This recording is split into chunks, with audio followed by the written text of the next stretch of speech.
Kita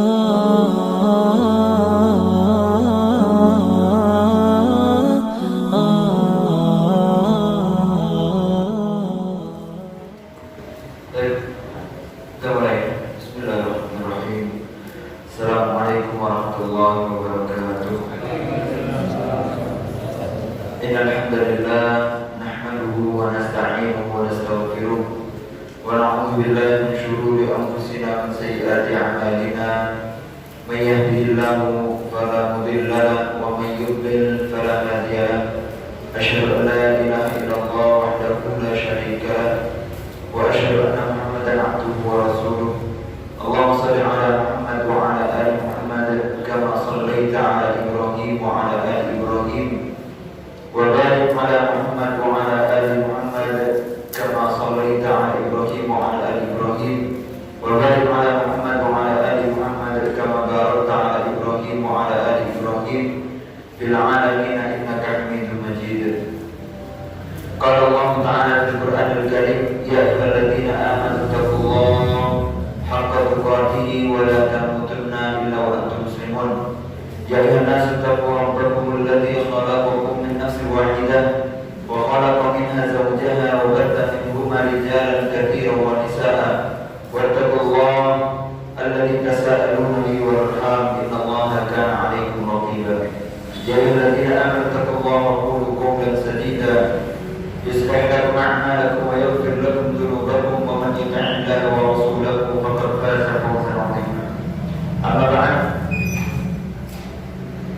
فإن أصدق الحديث كتاب الله وخير الهدي هدي محمد صلى الله عليه وسلم وشر الأمور محدثاتها وكل محدثة بدعة وكل بدعة ضلالة وكل ضلالة في النار.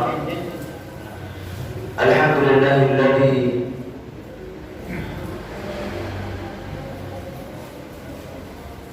أرسل رسوله بالهدى ودين الحق ليظهره على الدين كله وكفى بالله شهيدا. الحمد لله الذي أنزل على عبده الكتاب ولم يجعل له عوجا. معاشر المسلمين جماعة Masjid Al-Irsyad Tulungagung yang insyaallah dimuliakan oleh Allah Subhanahu wa Ta'ala. Marilah kita pertama selalu memuji kepada Allah Subhanahu wa Ta'ala dan selalu bersyukur kepada Allah Subhanahu wa Ta'ala, karena sejatinya pujian dan bersyukuran itu Allah Ta'ala langsung yang telah mengajarkannya kepada kita di dalam Al-Quran. Di ayat yang pertama, apabila kita membuka ayat suci Al-Quran, kita mendapati Allah Ta'ala mengatakan setelah Bismillahirrahmanirrahim, Alhamdulillahirabbil alamin. Marilah kita selalu memuji kepada Allah atas perintah beliau, atas perintah Allah Subhanahu wa Ta'ala. Marilah kita memuji kepada Allah atas limpahan nikmat yang Allah Ta'ala berikan kepada kita, fasilitas-fasilitas yang Allah Ta'ala berikan kepada kita untuk menopang kepada tujuan atau target utama kita diciptakan di muka bumi ini. Karena biasanya kita terlalu lalai atau mata kita terlalu biasa melihat sesuatu yang indah dan nikmat di muka bumi ini, sehingga kita terlalaikan dari tujuan utama. Allah Ta'ala mengatakan wala tamuddanna 'ainaika ila ma matta'na fihi azwajan minhum zahratal hayatid dunya. Jangan kalian panjangkan mata kalian kepada sesuatu yang gemerlap, yang seakan-akan menjadi bunga atau buah dunia, yang sejatinya itu untuk linaftinanfi, untuk kita uji kalian.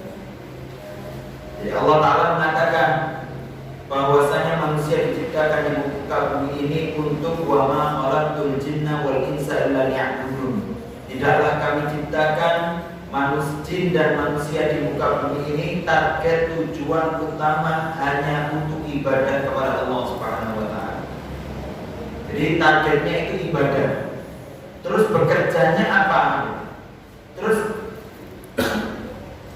urusan dunianya bagaimana? Sedangkan Allah Ta'ala mengatakan walatan sanasi bagaimana dunia. Jangan lupa nasibmu terhadap dunia. Manusia yang biasanya kerjanya semangat untuk mendapatkan dunia, biasanya pakai dalilnya itu walatan sanasi bagaimana. Dia seakan-akan mengingatkan orang padahal sendirinya dia lupa terhadap ayat yang sebelumnya. Wabtaghi fima ataqallah darul akhirah. Gapailah dari apa-apa yang telah didatangkan oleh Allah Subhanahu wa taala kepada kalian, yaitu kehidupan akhirat. Jadi tujuan pertama itu menggapai kehidupan di akhirat yang nikmat, yang diberikan kenikmatan oleh Allah Subhanahu wa taala di akhirat. Jadi mengharapkan hidup yang kekal yang nikmat di akhirat itu tujuan utama. Tetapi Allah Ta'ala mengatakan dan jangan lupa tansa nasibaka minad dunya. Jangan lupa nasibmu ada di dunia yang harus kalian miliki. Kalau namanya jangan lupa itu biasanya porsinya banyak atau sedikit. Bahwa gini, ayo makan tumpang pecel tumpang Kediri, tapi jangan lupa minum ya. Itu kira-kira yang banyak minumnya atau makan pecel tumpangnya? Yang banyak makan. Ayo kita beli bakso ya, tapi jangan lupa nanti minum es jeruk enak. Yang banyak minum es jeruknya apa makan baksonya? Yang banyak makan baksonya.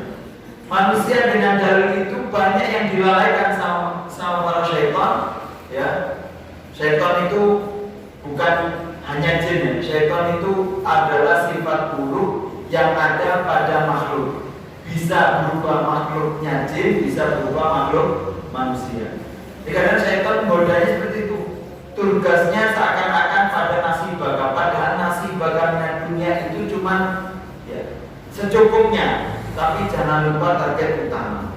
Boleh upaya besar untuk menggapai dunia, tapi jangan lupa penggapaian besar itu untuk menopang dan menyemangati atau memotivasi diri kepada target yang pertama, yaitu darul akhirah, yaitu untuk beribadah kepada Allah Subhanahu wa taala.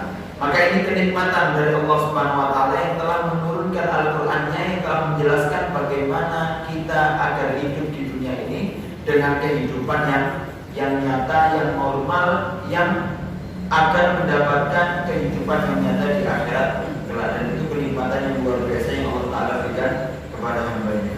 Dan selanjutnya marilah kita selalu bersolawat bersertakan salam kepada junjungan Nabi Muhammad SAW, karena beliau adalah public figure kita, beliau adalah idola kita, suri tauladan kita, beliau adalah visual dari gambaran Al-Quran sebagai kenikmatan utama yang dimiliki oleh umat muslim.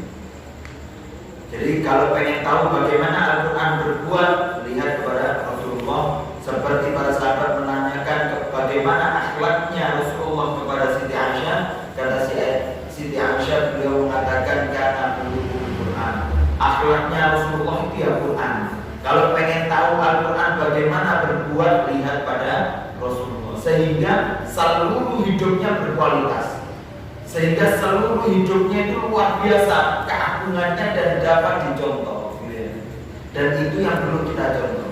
Dan itu insya Allah sebagai target kita mengkaji kitab ini, mengkaji tafsir Al-Quran, untuk merubah yang biasanya kita meningkatkan kuantitas dalam ibadah. Sekarang kita lebih mengarah kepada meningkatkan kualitas dalam ibadah. Biasanya saya alhamdulillah sudah pernah sholat sunnah rutin, sholat sunnah duha 2 rakaat. Insya Allah saya tambah jadi 4, itu kuantitas. Saya biasanya sholat tahajud 2 rakaat plus 1 witir. Dan insya Allah saya tambah jadi 4 atau 5 atau 11, itu nambah kuantitas. Biasanya saya baca Al-Quran bisa menghatamkan setiap bulan 1 kali hatam. Insya Allah saya jadikan setiap bulan 2 kali hatam. Itu kuantitas. Sekarang kita mengarah kepada kualitas. Kita merasapi nikmatnya bagaimana Allah Ta'ala menurunkan ini menjadi betul-betul pedoman hidup kita. Seperti yang Allah Ta'ala katakan di dalam Al-Quran, Kitabun anzalnahu ilaika mubarak. Sesungguhnya Al-Quran ini adalah sebuah kitab yang telah saya turunkan kepada kalian atau kepadanya yaitu Rasulullah untuk kalian, yang mana isi kitab itu adalah mubarak, berkah. Berkah itu berarti artinya bisa digunakan di dalam setiap waktu, setiap masa, setiap keadaan, setiap masalah apapun. Quran sebagai solusi utama. Dan dari sebagaimanapun kejadian, Quran sebagai solusi utama. Dan Quran sudah menghasilkan solusi-solusi yang tepat untuk kemakmuran manusia-manusia zaman terdahulu sebelum kita.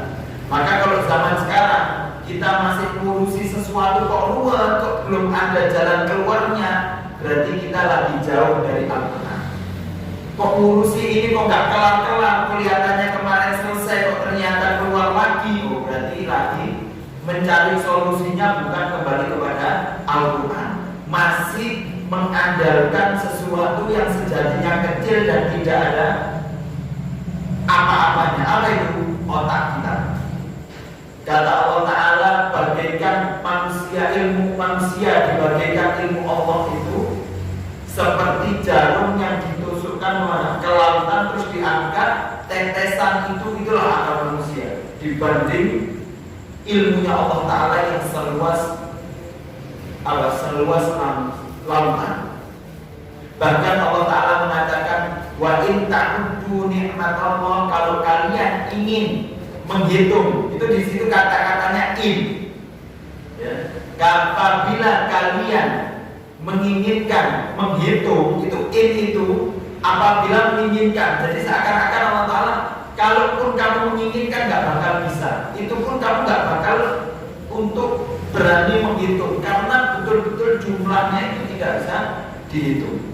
Kenikmatan atau ilmu Allah Ta'ala yang Allah Ta'ala miliki. Di situ kata-katanya bukan wa idza ta'uddu, jika kalian, bukan, tapi apabila kalian menginginkan.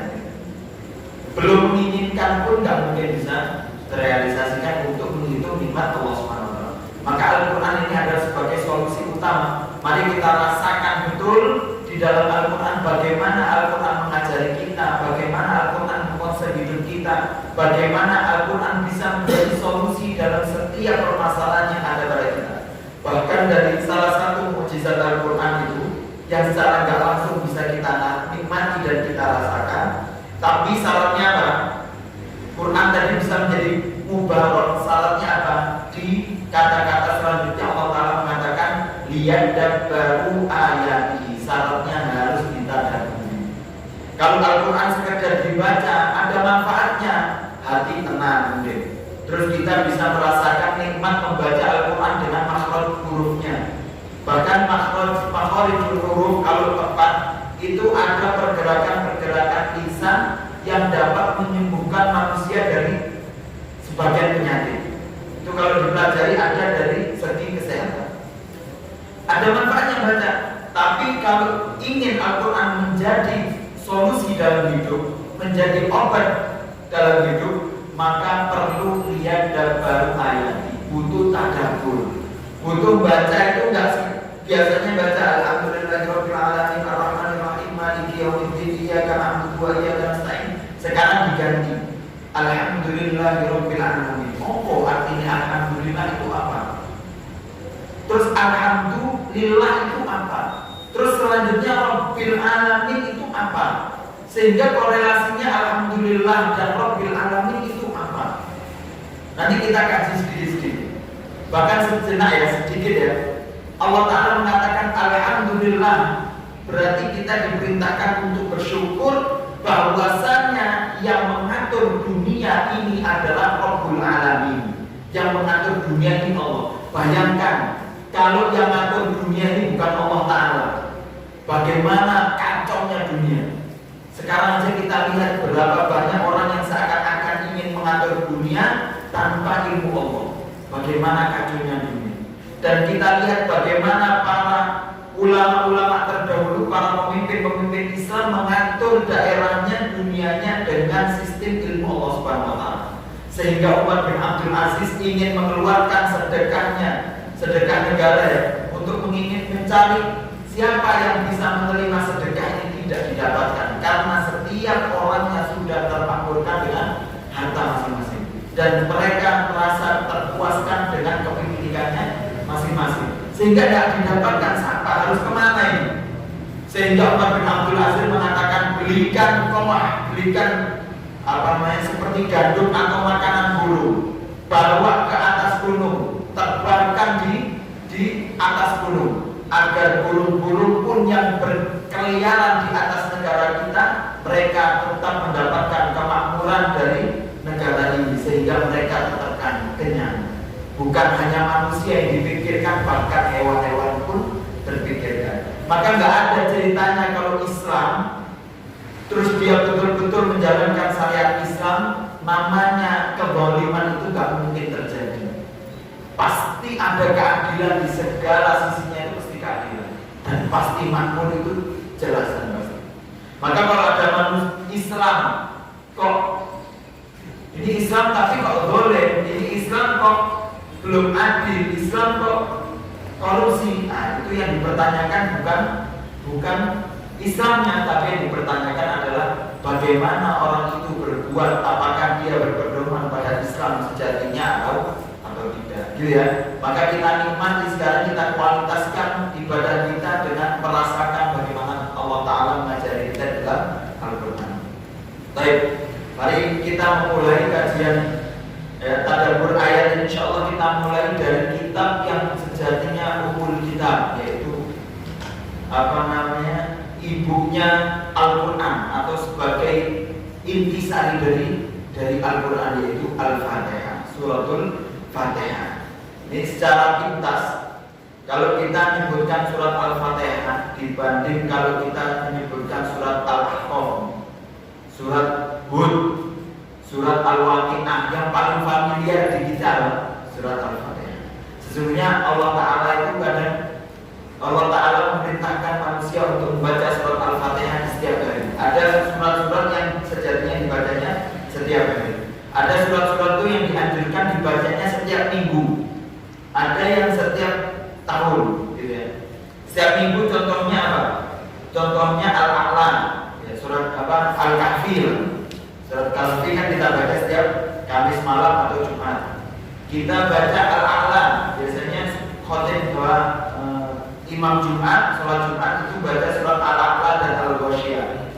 Terus kalau sholat subuh Jumat itu biasanya dianjurkan untuk baca surat Sajadah dan Al-Insan. Terus Rasulullah biasanya sering ketika khutbah baca surat Qaf. Itu ketika ada orientasi atau orientasi kesinambungan atau yang terus menerus, itu berarti ada pesan khusus yang Allah Ta'ala ingin sampaikan kepada umatnya, kepada hambanya, untuk diingat di setiap pekannya. Maka ketika kita mempelajari Al-Fatihah dan ternyata Al-Fatihah itu disuruh baca bahkan setiap hari sampai 17 kali minimal, berarti ada pesan penting yang ada di dalam surat Al-Fatihah itu yang harus kita pelajari. Maka setelah ini ketika kita baca Al-Fatihah, bukan hanya kita baca Al-Fatihah itu sampai waladhdallin amin, tapi kita harus merasakan apa ilmu yang ingin disampaikan oleh Allah Subhanahu wa taala di dalam surat Al-Fatihah. Gitu ya. Baik. Maka kalau kita ingin menghitung berapa jumlah nikmat atau jumlah faedah yang ada di dalam surat Al-Fatihah, bahkan Imam Ali bin Abi Thalib mengatakan, ya, "Lau aqbalna ala fatihatil kitab, ya, la hamalna lau aqbalna ala fatihatil kitab, la hamalna minha ala sab'ina ba'ira." Kata Imam Ali, beliau mengatakan, kalau seumpama kita dihadapkan untuk menghitung berapa jumlah faedah yang ada pada surat Al-Fatihah, maka kita akan kumpulkan tulisan tersebut itu sampai harus ditaruh atau ditunggangkan di atas 70 juta, saking banyaknya. Jadi sebenarnya kalau ngaji tafsir Al-Fatihah itu nggak cukup satu pertemuan, mungkin bertahun-tahun cuma isinya Al-Fatihah, karena luar biasa kualitas faedah yang ada di dalam surat Al-Fatihah. Bahkan sebagian ulama mengatakan Al-Fatihah adalah sebagai penyelesaian yang mana Al-Fatihah bisa menyelesaikan bisa sampai hampir atau lebih dari 10.000 permasalahan. 10.000 permasalahan yang ada pada kita bisa diselesaikan dengan surat Al-Fatihah. Maka dalam satu hidup kita, insya Allah dalam satu hari kita dari pagi sampai malam, insya Allah nggak ada ya di antara kita yang sampai permasalahannya lebih daripada 10.000. 1.000 permasalahan aja dalam satu hari kita, mungkin kita orang yang paling rumit hidupnya. Ini Al-Fatihah bisa menyelesaikan sampai 10.000 permasalahan. Jadi kira-kira apapun permasalahannya, Al-Fatihah lah sebagai solusinya. Kalau kita bisa meresapi dan merasakan faedah yang ada pada surat Al-Fatihah. Karena sejatinya surat Al-Fatihah kata Imam Al-Basri, ya, yang mana Imam Al-Basri itu dikatakan beliau tidak mungkin suatu kaum itu sesat kalau di dalamnya ada Al-Imam Hasan Al-Basri rahimahullah ta'ala, seorang tabi'in yang luar biasa keilmuan. Beliau mengatakan Allah Ta'ala menurunkan di alam semesta ini, kalau dijumlahkan dari Nabi terdahulu sampai Nabi Muhammad itu kira-kira 104 kitab. 104 kitab, yang mana 104 kitab itu disempurnakan atau diintisarikan, dikerucutkan menjadi 4 kitab utama, yaitu Zabur, Taurat, Injil, dan Al-Quran. Dari 4 kitab itu kalau dikerucutkan menjadi penutup sempurnanya, yaitu Al-Quran, Al-Quran Karim, yaitu kitab-kitab. Maka Al-Quran salah satu namanya yaitu Al-Muhaimin, sebagai pensempurna dari kitab-kitab sebelumnya. Al-Quran sendiri yang ada 30 juz itu diintisarikan, ya. Kata Jalaluddin Suyuti, beliau mengatakan Al-Quran diintisarikan pada surat-surat mufassalat, surat-surat yang pendek-pendek. Yang mana surat mufassalat itu dimulai dari surat Qaf sampai An-Nas terakhir, karena ayatnya pendek, ringkas, dan sangat menyeluruh. Surat mufassalat. Dan surat mufassalat itu apabila dikerucutkan dan diringkas itu menjadi satu surat, yaitu surat Al-Fatihah. Yang mana kandungan surat Al-Fatihah itu mencakup semua kandungan yang ada sampai 104 kitab yang pernah diturunkan oleh Allah Subhanahu wa ta'ala. Dan kalau diintisarikan lagi dari surat Al-Fatihah, kandungan utama pada misi Allah Subhanahu wa ta'ala itu pada ayat yang kelima di dalam surat Al-Fatihah. Apa? Iyyaka na'budu wa iyyaka nasta'in. Sampai-sampai Ibnu Qayyim Al-Jauzi membuat kitab namanya Madarijus Salikin Baina Manazil Iyyaka na'budu wa iyyaka nasta'in. Itu kalau nggak salah sampai 4 jilid, isinya membahas tentang Iyyaka na'budu wa iyyaka nasta'in. Satu ayat. Bagaimana kalau membahas harus sampai surat Al-Fatihah atau satu Quran, gitu ya. Jadi luar biasa isi kandungan di dalam Al-Quran. Maka dikatakan faman arafaha faqad arafa tafsiraha. Barang siapa yang mengetahui tentang makna Al-Fatihah, maka dia mengetahui tafsir secara keseluruhannya. Baik. Maka Al-Fatihah itu adalah sebagai pedoman, Al-Fatihah adalah sebagai a'dhamu suratil Quran. Al-Fatihah adalah sebagai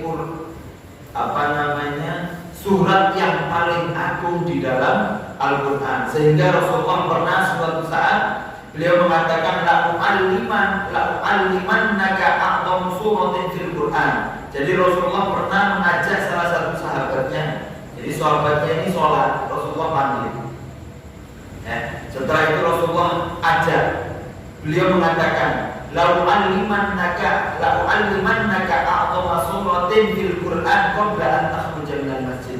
Saya akan ajari kamu ada surat yang paling agung di dalam Al-Quran sebelum kamu keluar dari masjid. Jadi biar apa? Biar ini salah satu konsep nasihat yang luar biasa. Ini para ayah atau para guru bisa contohkan. Ketika ingin menasihati itu bikin woro-woro kepada anak didiknya, kamu saya nasihati ya, insya Allah sebentar lagi. Jadi anak itu akan apa? Akan konsen, akan mempersiapkan diri apa yang ingin disampaikan oleh guru saya. Ini konsep yang luar biasa. Sehingga Rasulullah mengatakan, saya mau ajari sesuatu kepada kamu sebelum keluar dari masjid. Sehingga sahabat konsen penuh. Qala fa'akhadha biyadi, terus digandeng, muridnya tadi digandeng.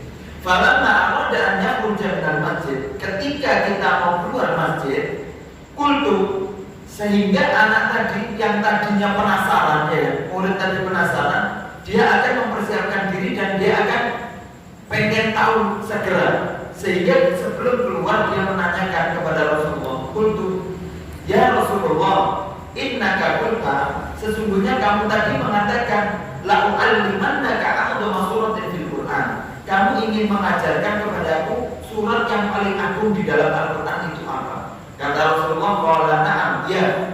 Kata Rasulullah, dia adalah alhamdulillahirabbil alamin, hiya sab'ul matani wa Qur'anil 'azim alladzi utitu. Itu adalah surat alhamdulillahirabbil alamin. Karena nama lain dari surat Al-Fatihah yaitu surat alhamdulillahirabbil alamin, dan nama lain dari surat Al-Fatihah itu juga apa namanya? Sab'ul matani. Ya, jadi 7 ayat yang matani itu yang sering diulangi di dalam surat, di dalam sholat kita ulangi, kita baca Quran kita ulangi seperti itu.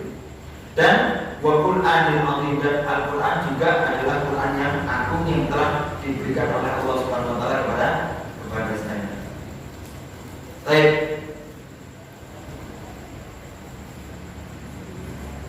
Dan Rasulullah pernah di kesempatan yang lain beliau mengatakan, atuhibbu an u'allimaka suratan lam tunazzal la fi Taurat wa la fil Injil wa la fi Zabur wa la fil Furqan mithluha. Rasulullah pernah ingin menyampaikan, apakah kalian ingin saya ajari ada sebuah surat yang surat itu belum pernah diturunkan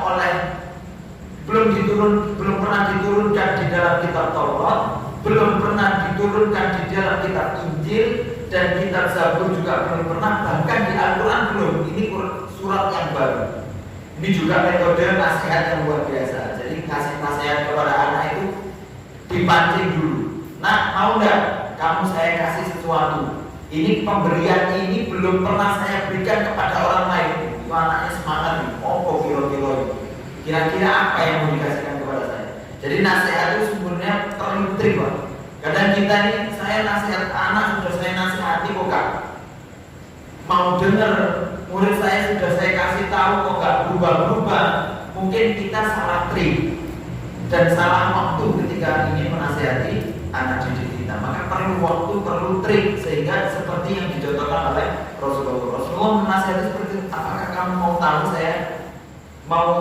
kamu menginginkan saya ingin ajarkan sesuatu surat yang belum pernah diturunkan di dalam kitab-kitab sebelumnya?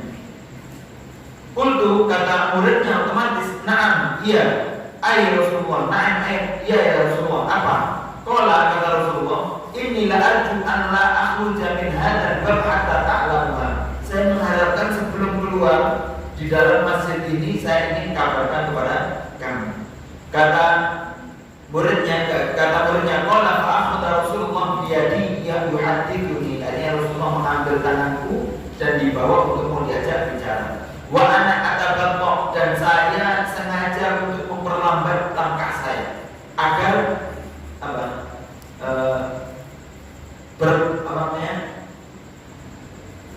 menyiapkan diri ingin mendengarkan dari nasihat Rasulullah. Makhofatan yang qabla an yaqdiyal hadits. Takutnya kalau terlalu terburu sampai keluar masjid akhirnya nggak jadi nasihatnya. Jadi sengaja agar belum keluar masjid nasihat itu segera tersampaikan. Falima dalam naminan bab, ketika kita sudah hampir sampai ke pintu masjid, qultu ay Rasulullah, wahai Rasulullah, masurul ladzi wa'adani, apa surat yang kamu janjikan kepadaku? Qala at-taqra'u fi shalah. Kata Rasulullah, apa yang kamu baca di dalam surat itulah suratnya. Apa surat baca dalam salat? Yaitu Al-Qur'anul Karim. Qala faqara'tu alaihi umul Qur'an. Qala walladzi nafsi biyadi ma anzalallahu fit Taurat wa la fil Injil wa la fil Zabur wa la fil Furqan tatluha innaha sab'atun. Yaitu surat Al-Fatihah itu sendiri. Nah, sekarang kenapa ya penamaan surat Al-Fatihah itu sebenarnya banyak. Ya, nanti insya Allah kita sedikit-sedikit kita buka, tapi tidak terperinci ya. Karena waktunya juga butuh waktu yang lama untuk memperinci. Surat nama-nama di dalam nama-nama lain selain surat Al-Fatihah yaitu Ummul Quran sebagai ujung dari Al-Quran, sebagai intisari di dalam Al-Quran, sebagai pedoman utama kandungan seluruh yang ada pada Al-Quran, dan juga Ummul Kitab, dan sebagai pedoman kandungan seluruh kitab. Wasabul Matani, Al-Quran itu juga sabul matan tadi ya, karena isinya 7 ayat maka dia dinamakan sabah, dan matani karena diulangi terus menerus. Wal Quranil Azim, dan Al-Quran itu juga Quran yang agung. Di Al-Quran juga disebutkan Quran adalah asyifa, Al-Fatihah adalah asyifa, sebagai obat.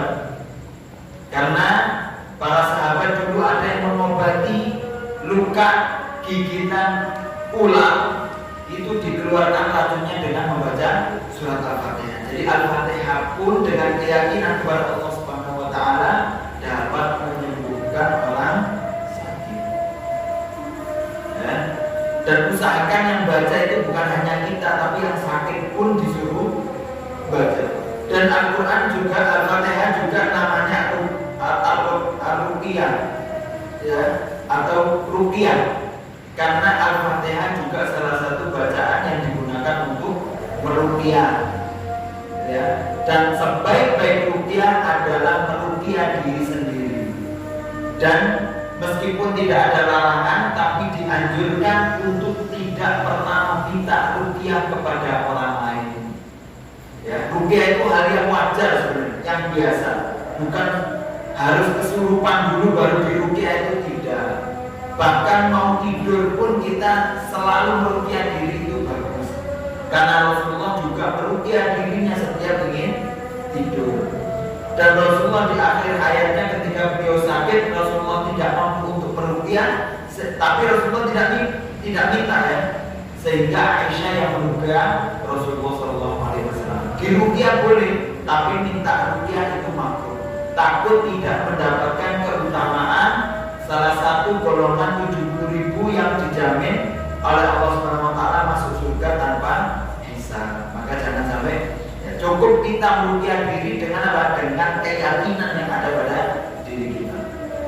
Nah, Al-Fatihah juga sebagai ruqyah, dan Al-Quran Al-Fatihah adalah asasul Quran, fondasi Al-Quran. Kita dengarkan kita sekarang kapan Al-Fatihah itu turun? Nuzul surat Al-Fatihah. Kapan diturunkan surat Al-Fatihah? Diriwayatkan dari Ibnu Abbas radhiyallahu ta'ala anhu, qala radhiyallahu ta'ala anhu, beliau mengatakan, Ibnu Abbas, baina Rasulullah sallallahu alaihi wasallam wa indahu Jibril. Ketika itu Rasulullah sedang bersama malaikat Jibril. Itsami'a naqidan fawqahu, ketika itu mendengar sesuatu dari langit. Farafa'a Jibril basarahu ilas sama, dan Jibril ketika itu melihat menghadap ke langit. Faqala hadza babun qad futiha minas sama, ini ada pintu di langit yang terbuka. Ma futiha qad, dan pintu itu belum pernah terbuka sebelumnya. Jadi Jibril melihat ternyata di di langit ada pintu yang terbuka, yang mana pintu itu belum terbuka sebelumnya. Qala, dan dikatakan tanazala minhu malak, dan ketika itu turun turun malaikat. Fa'atan Nabi sallallahu alaihi wasallam faqala, dan malaikat itu mendatangi Nabi dan mengatakan, absyir bi nuraini, ya, bergembiralah wahai Muhammad, wahai Nabi Muhammad, kamu mendapatkan dua cahaya. Qad utituhuma wa lam yuktahuma nabiyyun qablak. Ini telah diberikan kepada kamu kedua ini, yang mana dua ini belum pernah diberikan kepada nabi-nabi sebelumnya. Apa itu? Yaitu cahaya yang pertama Fatihatul Kitab, surat Al-Fatihah, dan yang kedua yaitu khawatim surat Al-Baqarah, yaitu akhir-akhir surat Al-Baqarah. Lillahi ma fis samawati wal ardi, ya. Jadi ada dua cahaya ini yang menjadi sebagai pokok utama yang diberikan oleh malaikat kepada Rasulullah SAW. Dan beliau mengatakan malaikat itu walan taqra'a harfan minhum ma illa utitahu, ya. Dan tidaklah kalian baca setiap hurufnya di dalam surat tersebut kecuali kamu diberikan ganjaran atau balasannya. Bahkan Allah Ta'ala menjadikan keagungan surat Al-Fatihah ini, Allah Ta'ala mengatakan, ya, diriwayatkan dari Abu Hurairah, beliau mengatakan, fa inni sami'tu Rasulullah sallallahu alaihi wasallam, saya pernah mendengar Rasulullah mengatakan, qala Allah azza wa jalla, Allah Ta'ala mengatakan, ini hadis qudsi, Allah Ta'ala mengatakan, yang lafaznya dari Rasulullah, maknanya dari Allah. Beliau mengatakan, qasamtus sholata baini wa baina 'abdi nisfain. Ini kandungan yang luar biasa, yang maknanya luar biasa, yang harus kita resapi dalam sholat kita. Maka betul lihat para sahabat ketika saya ingin bertemu Allah Ta'ala, solusinya dengan sholat. Jadi ketika sholat itu seakan-akan bermunajat atau sedang ngobrol dengan Allah Subhanahu wa Ta'ala. Jadi para ulama, para sahabat terdahulu kalau kangen dekat sama Allah, larinya sholat. Kalau galau kepingin ketemu Allah, larinya sholat. Karena di dalam sholat itu isinya apa? Isinya adalah ngobrol atau berbicara dengan Allah Subhanahu wa Ta'ala. Karena tahu makna isi dari apa yang dibaca. Bahkan ada salah satu sahabat, ya, satu sahabat sholat baca Alhamdulillahirabbil alamin arrahmanir rahim. Satu sahabat yang lain dengarkan. Terus sahabat tersebut mengatakan sampai Ar-Rahmanir Rahim maliki yaumiddin iyyaka na'budu wa iyyaka nasta'in, iyyaka na'budu wa iyyaka nasta'in. Terus ditinggal. Ya. Sahabat satunya tadi itu jalan tawaf di Mekah, di Ka'bah, tawaf sampai tawaf selesai. Terus dia sempat istirahat, tidur, istirahat, terus bangun, nemui orang tadi masih sholat dan masih mengatakan iyyaka na'budu wa iyyaka nasta'in, iyyaka na'budu terus. Itu bagaimana kalau gak nyaman meresapinya, bagaimana dia ingin berdiskusi dan menyampaikan hajatnya kepada Allah Subhanahu wa Ta'ala. Iyyaka na'budu, iyyaka na'budu, iyyaka na'budu. Itu kalau sudah tahu makna yang luar biasa dari kata-kata iyyaka na'budu, seakan-akan kita tidak mau berhenti dari mengucapkan nikmatnya, menghambakan diri, membudakkan diri di hadapan Allah Subhanahu wa Ta'ala. Dan itu kenikmatan yang luar biasa. Allah, kalau sampai saat ini kita belum pernah meresapi nikmatnya baca Al-Quran, butuh untuk dikaji, butuh untuk diikrok lagi, ikrok lagi, ikrok lagi. Dan ikroknya Bismi Rabbikal ladzi khalaq, ikroknya dengan Bismillahirrahmanirrahim, bacanya dengan niat karena Allah Subhanahu wa Ta'ala. Maka nanti Allah Ta'ala akan bukakan ilmunya yang luar biasa sehingga kita bisa menikmati nikmatnya ilmu Allah Subhanahu wa Ta'ala. Maka Allah Ta'ala mengatakan, ya, ini salah satu yang bisa kita nikmati. Allah Ta'ala mengatakan, saya jadikan sholat itu, sholat yaitu Al-Fatihah tersebut dijadikan dua, baini wa baina abdi, saya jadikan dua, yang satu milikku, yang satu miliknya hambaku.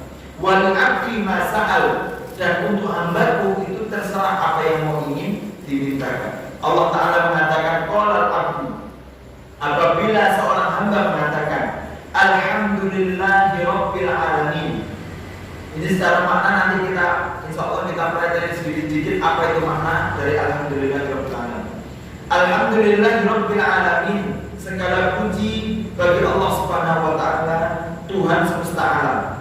Ketika kita mengatakan itu, Allah taala mengatakan qala Allah hamidani 'abdi, hambaku sedang memuji.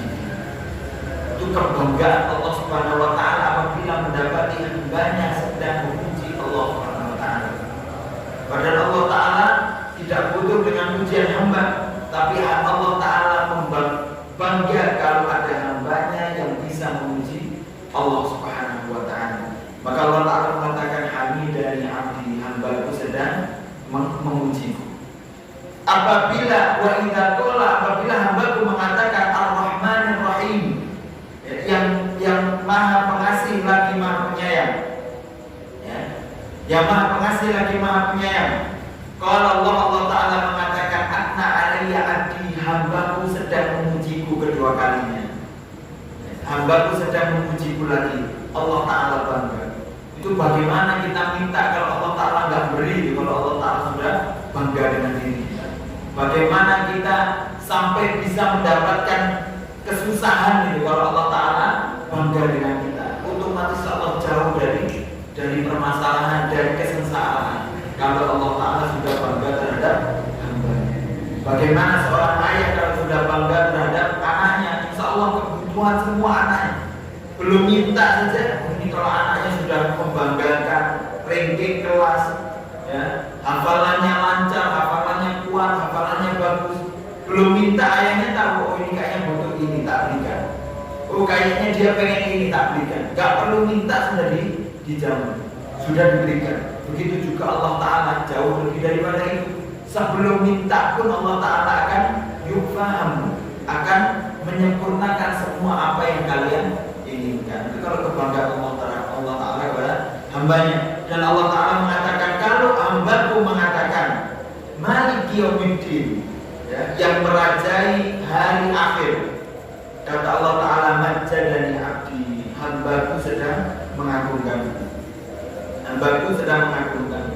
Wa qala marratan fawwadha ilayya 'abdi, hambaku sedang memasrahkan dirinya kepada diriku. Ya, kata Allah taala. Fa idza qala, kalau hambaku mengatakan iyyaka na'budu wa iyyaka nasta'in, hanya kepadamu ya Allah saya menghamba dan hanya kepadamu saya meminta pertolongan. Qala hadza baini wa baina 'abdi wa li 'abdi masal. Ini adalah bagiku, sebagian untukku, yaitu penghambaanmu terhadap diriku itu milikku, wa iyyaka nasta'in, dan permintaanmu itu adalah milik kamu. Jadi terima kasih atas kamu telah menyembahku. Hakku untuk kalian sembah telah kamu kerjakan, maka tanggung jawabmu dan sebagai hakmu untuk saya berikan apa yang kamu minta. Jangan pernah merasa meminta sesuatu kalau belum pernah iyyaka na'budu. Kalau belum pernah menghambakan diri kepada Allah taala, jangan pernah pede untuk minta kepada Allah. Jangan pernah pede untuk mencari jalan keluar sendiri. Jangan pernah pengen merasakan hidup yang tenang dan aman, dijamin surga kalau belum pernah iyyaka na'budu kepada Allah Subhanahu wa taala. Karena itu yang diminta Allah taala. Bahkan itu nasihat Rasulullah yang dinasihatkan kepada sahabat Ibnu Mas'ud, kepada sahabat Mu'adz bin Jabal. Rasulullah mengatakan, ya Mu'adz, labbaik wa sa'daik ya Rasulullah. Ya Mu'adz, ya, labbaik ya Rasulullah. Apa ya Rasulullah? Setelah itu Rasulullah diam kedua kali, ya Mu'adz, labbaik wa sa'daik ya Rasulullah. Setelah itu Rasulullah diam. Sehingga ketiga kali, ya Mu'adz, itu salah satu metode nasihat juga. Jadi memanggil muridnya agar murid itu betul-betul siap ketika dipanggil untuk kesekian kalinya. Ya Mu'adz, atadruna ma haqqallah 'alal ibad wa ma haqqul ibad 'ala Allah. Apakah kamu tahu wahai Mu'adz, apa haknya Allah taala yang harus dipenuhi oleh hambanya dan apa haknya hamba yang harus dipenuhi oleh Allah Subhanahu wa taala? Rasulullah sehingga mengajarkan haknya Allah yang harus kita penuhi, anta'budallah wa la tusyriku bihi syai'a, yaitu sembahlah Allah Subhanahu wa taala dan jangan pernah mensekutukan Allah Subhanahu wa taala. Itu hak prioritas utama Allah Ta'ala yang harus kita tegakkan. Kalau sudah itu, maka ada hak kita yang perlu kita minta kepada Allah. Apa itu haknya? Yaitu Allah Ta'ala akan menjaganya atau menghindarkannya dari siksaan api neraka, yaitu memberikan kenikmatan dengan segala apa yang dia minta, gitu ya. Sehingga Allah Ta'ala mengatakan dalam surat di dalam hadis qudsi, Rasulullah mengatakan dalam hadis qudsi, beliau mengatakan ini adalah bagianku dan bagian hambaku, wali abdi masa'al, dan bagi hambaku apa yang mau diminta, gitu ya. Selanjutnya hambaku mengatakan ihdinas siratal mustaqim, ya Allah berikanlah petunjuk bagiku, yaitu sirat mustaqim, jalan yang lurus, siratal ladzina an'amta, yaitu jalan yang Engkau berikan kenikmatan kepada umat terdahulu, bukan umat yang telah kamu murkai dan bukan umat yang telah sesat. Ya. Qala hadza li 'abdi wal 'abdi mas'al. Kalau ini permintaan untuk hambaku, maka itu bagi hambaku, dan apa yang diminta akan saya beri kepada saya beri oleh Allah Subhanahu wa taala kepada hambanya. Ini luar biasa. Jadi kalau sholat sekarang sudah dirubah, harus kualitas dalam bacaan Fatihah dan dihafalkan ini kalau bisa. Ketika kita alhamdulillahirabbil alamin, seakan-akan Allah Ta'ala sekarang sedang merasakan kenikmat, Allah Ta'ala merasakan pujian dari kita. Ketika kita minta iya, karena betul-betul kita lemahkan diri kita tundukkan diri kita hancurkan lebur diri kita. Ya Allah, kalau bukan kamu ya Allah, dan hanya kamu ya Allah, saya menghambakan diri saya betul-betul budak, saya betul-betul tidak ada manfaatnya sama sekali kalau tanpa pertolonganmu ya Allah. Maka saya butuh pertolonganmu ya Allah. Iya, karena nasta'in. Harus dimasukkan demikian, baru terasa sholatnya. Kalau sudah terasa sholatnya, maka fungsi sholat akan bertindak dan fungsi sholat akan berguna. Apa fungsi sholat? Inna sholata tanha 'anil fahsya'i wal munkar. Sholat akan menjauhkan manusia dari keburukan dan kemungkaran, baru berfungsi sholatnya. Kalau bisa meresapi, lek sholatnya ujuk-ujuk sholat atau tahiyat, jadi mau berapa rakaat saya lupa ya, nggak bisa tanha 'anil fahsya'i wal munkar. Kalau nggak meresapi bagaimana nikmat sholat, tidak berarti dalam sholat tersebut. Seperti ini. Baik, ya, ada 15 menit lagi. Baik, insya Allah kita selesaikan kepada makna secara Al-Fatihah secara lebih terperinci sedikit-sedikit. Ya. Al-Fatihah ini kalau masalah kita nggak bahas tidak membahas tentang pendapat fikih apakah Bismillahirrahmanirrahim itu masuk di dalam konteks Al-Fatihah, ya, dalam masuk surat Al-Fatihah, sehingga Al-Fatihah itu diawali dengan Bismillahirrahmanirrahim seperti yang dipendapat oleh Imam Syafi'i, atau Al-Fatihah itu tidak diawali dengan Bismillahirrahmanirrahim dan Al-Fatihah diawali dengan Alhamdulillahirabbil alamin, karena pendapatnya salah satu pendapat yang diambil oleh Imam Malik, gurunya Imam Syafi'i, dan dalilnya juga dalil yang tadi, karena Allah Ta'ala mengatakan qasamtu baini wa baina abdi nisfain, dan diawali dengan Alhamdulillah, berarti Al-Fatihah langsung Alhamdulillah, gitu ya. Tapi Imam Syafi'i juga mempunyai dalil sendiri yang diriwayatkan oleh Ibnu Mas'ud, yang mana Anas bin Malik yang mana mengatakan Rasulullah kalau sholat itu belakangnya dipanjangkan, dan beliau membaca Al-Fatihah diawali dengan Bismillahirrahmanirrahim. Ada dalilnya sendiri masing-masing, tapi kita ingin bahas, kita masukkan Bismillahirrahmanirrahim karena kita membuka Al-Quran diawali juga dengan Bismillahirrahmanirrahim. Baik, makna Bismillahirrahmanirrahim, ya, ba itu artinya dengan, ismu itu artinya nama, ya. Allah artinya lafzul jalalah. Artinya bismillah abtadi'u bikulli ismin lillahi ta'ala. Saya akan memulai dengan segala nama yang dimiliki oleh Allah Subhanahu wa taala. Bismillah itu kalimat yang harus diawali untuk segala macam urusan. Ya, bahkan di dalam hadis dikatakan ya, kalau ada pekerjaan tidak dimulai dengan bismillah maka pekerjaan itu akan batal atau percuma. Meskipun hadisnya dhaif, tapi digunakan oleh para ulama. Ya, jadi semua pekerjaan diawali dengan bismillah. Terus ya, bi dengan nama bismi. Itu juga Allah Ta'ala yang mengajarkan kepada kita ketika perintah pertama iqra, bacalah, berbuatlah. Berbuatnya dengan apa? Bismillahirrahmanirrahim, dengan nama Tuhanmu yang telah menciptakan.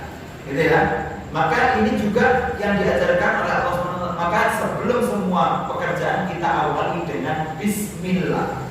Sebenarnya kata Syekh Mutawalli Sya'rawi, beliau mengatakan sebenarnya setiap orang itu kalau ingin mengerjakan sesuatu itu kadang-kadang dimulai dengan nama yang sesuai dengan pekerjaan itu.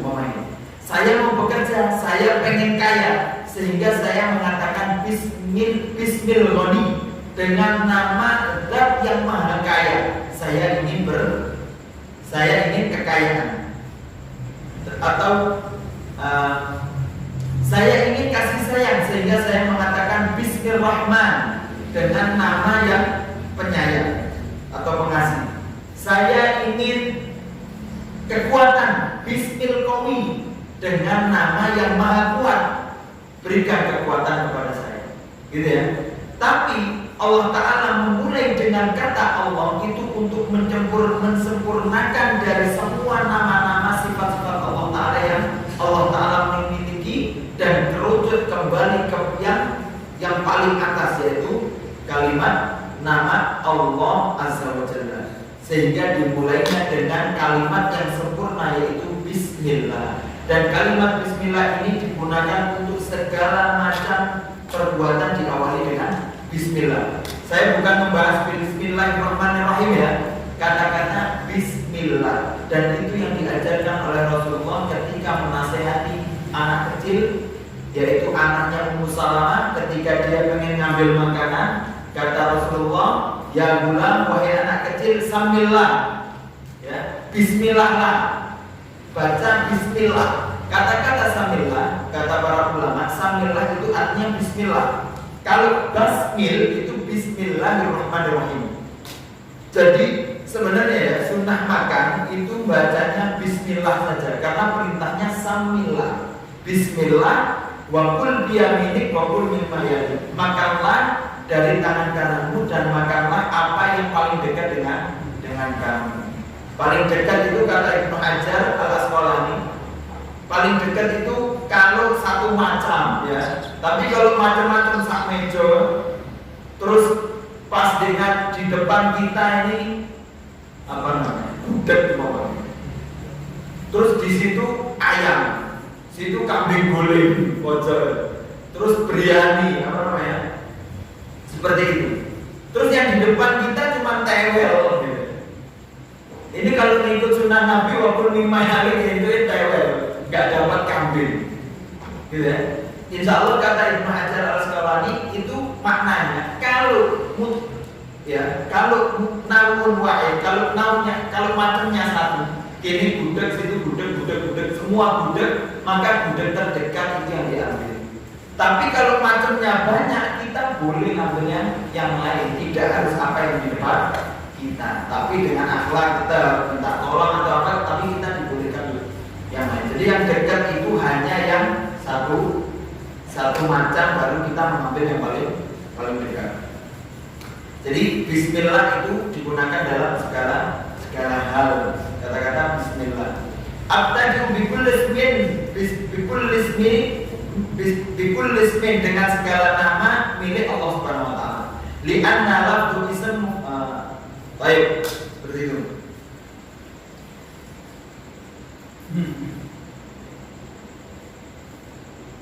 Ya. Dan Allah sendiri artinya adalah al-ma'lum. Apa itu Allah? Allah adalah al-ma'lum, al-ma'bud, al-mustahiq li ifradihi bil ibadah. Allah artinya zat yang maha tinggi, yang dia berhak untuk disembah, yang hanya dialah satu-satunya zat yang tinggi dan zat yang berhak untuk disembah. Itu namanya Allah. Ini ya. Kalau di dalam bahasa Arab ya, nggak apa-apa, kan kajiannya rutin, insya Allah kita selesaikan. Di dalam bahasa Arab, dalam ilmu nahwu itu ada namanya ma'rifah, ada namanya nakirah. Nakirah sama ma'rifah. Ma'rifah itu sesuatu yang sudah kita ketahui bersama, itu namanya ma'rifah.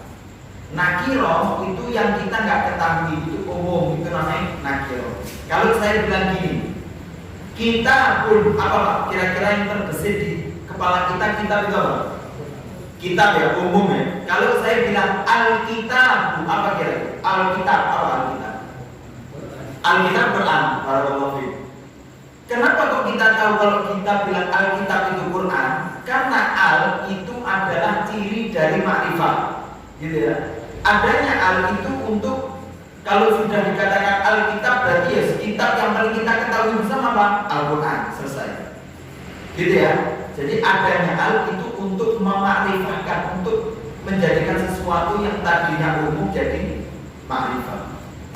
Dan Allah itu kata-kata aslinya adalah al tadi makrifat ditambah ilahun.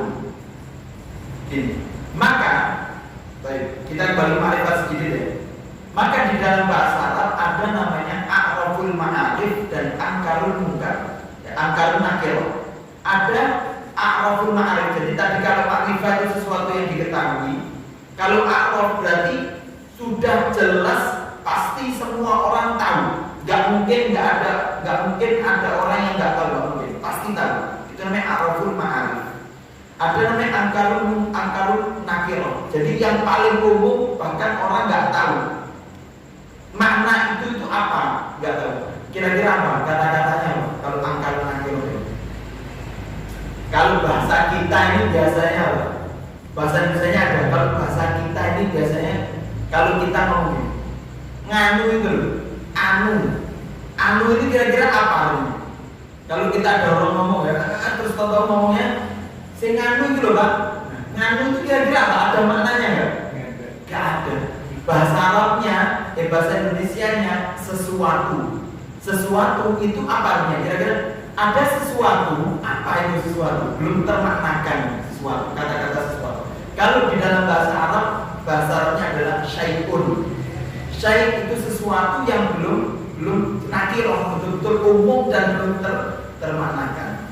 Kalau a'raful ma'arif, yang paling ma'rifah itu adalah lafaz Allah. Kenapa?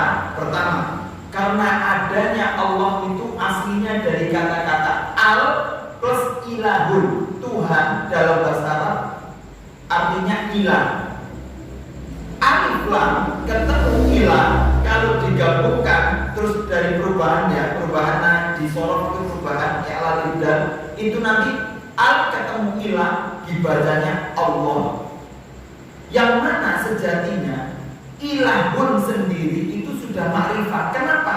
Karena sejatinya tidak ada Tuhan kecuali Allah. Tuhan yang kita ketahui, Tuhan mereka agama lain itu bukan Tuhan.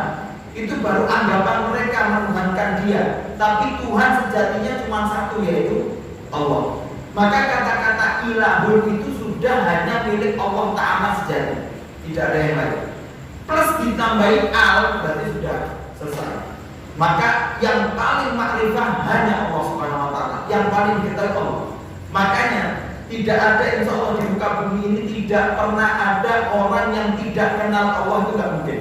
Kecuali primitif gak pernah tahu bahasa orangnya, itu baru mungkin.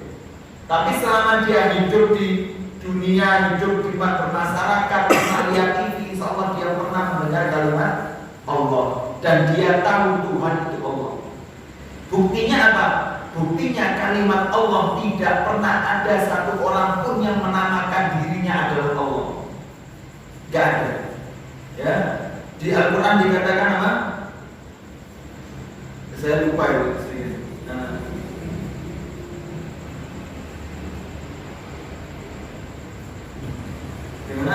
Samia itu kata-katanya.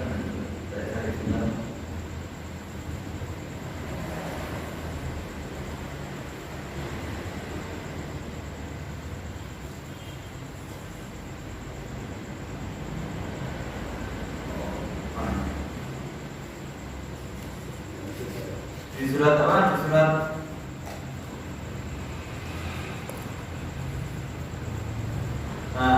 di surat Maryam.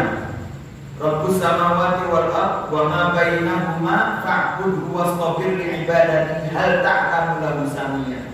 Ya, tidak pernah orang yang pernah mendengarkan kata Allah Subhanahu wa taala itu dijadikan nama pribadi. Karena mereka tahu Allah itu Tuhan.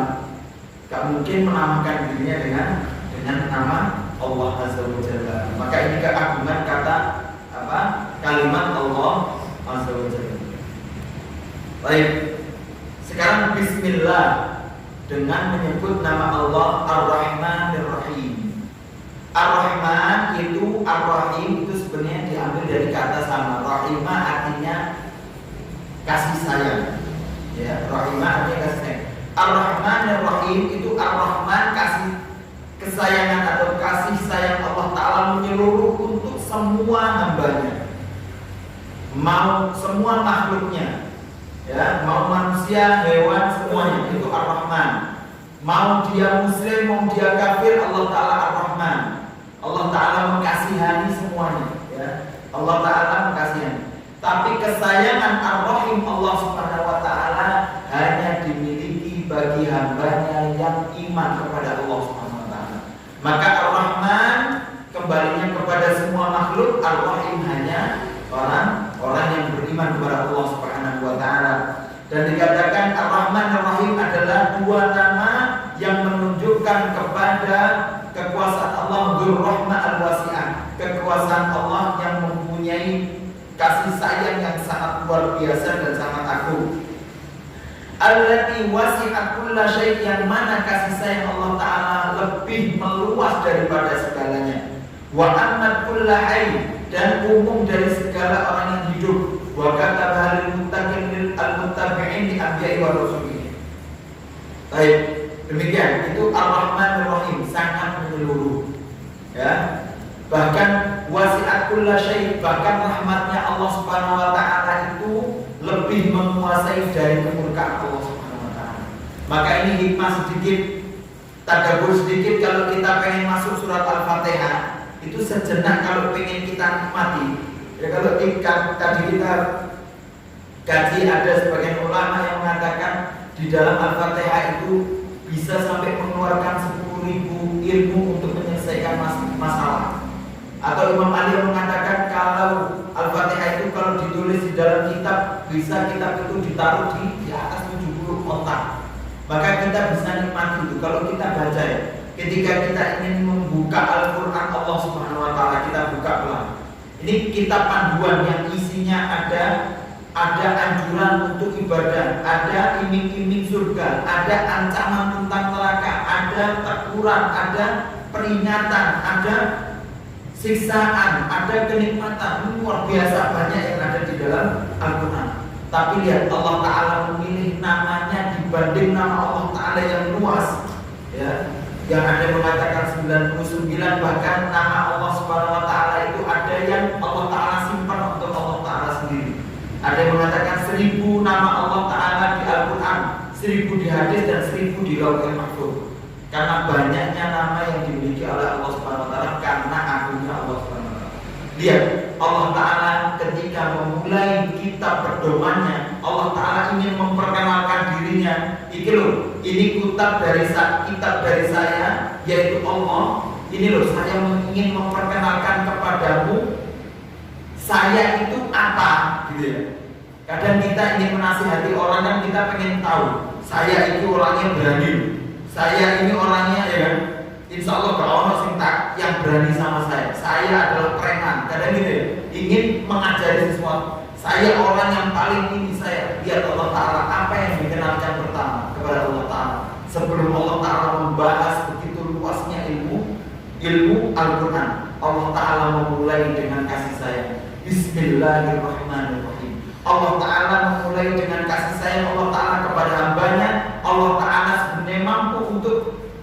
Memulai dengan Bismillahilladzi khalaqal adab, Bismillahilladzi khalaqan nar, Bismillahilladzi al-qahhar. Bisa saja Allah Ta'ala dengan menyebut nama Allah Ta'ala yang perkasa, dengan menyebut nama Allah Ta'ala yang menciptakan neraka, menciptakan adab. Allah Ta'ala yang sombong, mampu Allah Ta'ala untuk sombong, mampu Allah Ta'ala untuk menunjukkan kekayaannya, mampu Allah Ta'ala menunjukkan kekuasaannya. Tapi Allah Ta'ala tidak memulai nama-nama, memulai Al-Qur'annya, mulai pendekatannya dengan yang itu. Allah Ta'ala memulai pendekatannya dengan kasih sayang. Marilah kita dekatkan diri kita kepada teman-teman kita, kepada keluarga kita, kepada murid kita, anak kita, dengan pendekatan seperti yang Allah Ta'ala ajarkan, pendekatan kasih sayang. Sehingga mereka pun kembali kepada Allah Ta'ala dengan pendekatan kasih sayang juga, bukan pendekatan ketakutan. Pendekatannya dengan apa? Sehingga hambanya kembali kepada Allah dengan pendekatan apa? Ketika Allah Ta'ala memulai dengan kasih sayang, pendekatannya dengan kesyukuran. Buktinya setelah Bismillahirrahmanirrahim, hambanya mendekatkan diri dengan Alhamdulillahirabbil alamin. Dengan luar biasa yang Allah Ta'ala ajarkan kepada kita. Mungkin sampai sekian ya, sampai demikian. Ini yang insya Allah bisa kita kaji, dan sampai Bismillah, alhamdulillah kita mendapatkan sedikit ilmu yang insya Allah bisa kita resapi dan kita dekatkan diri dengan bagaimana Allah Ta'ala mengajarkan kita di dalam Al-Quran Al-Karim. Semoga ini bermanfaat. Astaghfirullahaladzim, minta maaf kurang lebihnya. Subhanallah wa bihamdika asyhadu an la ilaha illa anta astaghfiruka wa atubu ilaik. Akhiran da'wana alhamdulillahirabbil alamin. Sebelumnya kalau ada kebaikan